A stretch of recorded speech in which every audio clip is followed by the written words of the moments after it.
राजस्थान के एक छोटे से गांव में मोहन नाम का एक साधारण युवक रहता था।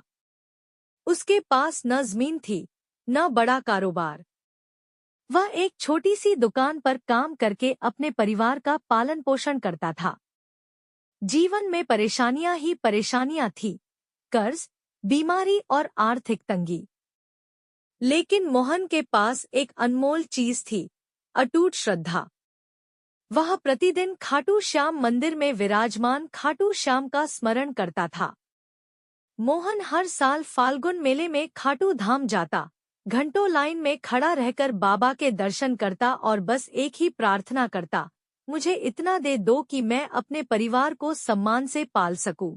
वह कभी करोड़पति बनने की कामना नहीं करता था, केवल मेहनत और ईमानदारी का फल चाहता था। एक दिन दुकान के मालिक ने अचानक काम से निकाल दिया। घर में राशन तक नहीं बचा था। मोहन बहुत दुखी हुआ, लेकिन उसने हार नहीं मानी। वह सीधा बाबा के मंदिर गया और बोला, श्याम बाबा, अगर आप सच्चे हैं तो मुझे रास्ता दिखाइए।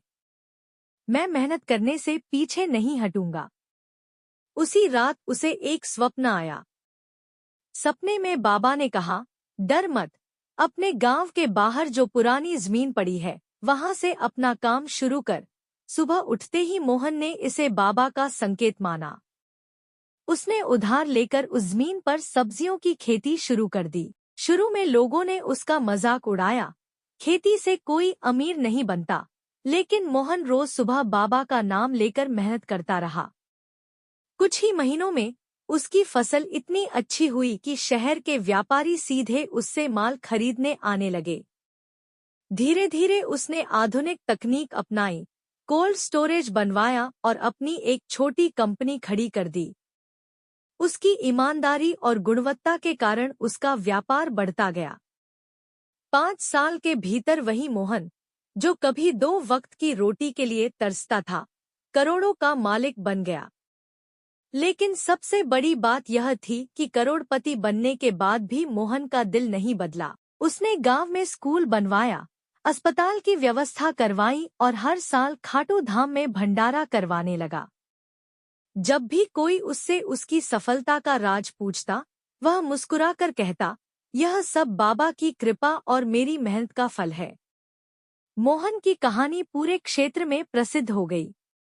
लोग समझ गए कि सच्ची भक्ति का अर्थ केवल चमत्कार की उम्मीद करना नहीं, बल्कि विश्वास के साथ कर्म करना है।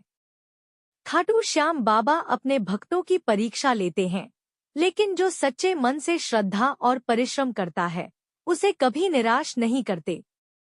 इस प्रकार एक साधारण युवक, जो कभी हाथ पर हाथ रखकर रोता था, श्रद्धा, परिश्रम और बाबा की कृपा से करोड़पति बन गया। उसकी कहानी आज भी लोगों को सिखाती है कि विश्वास और मेहनत मिल जाए तो असंभव भी संभव हो जाता है।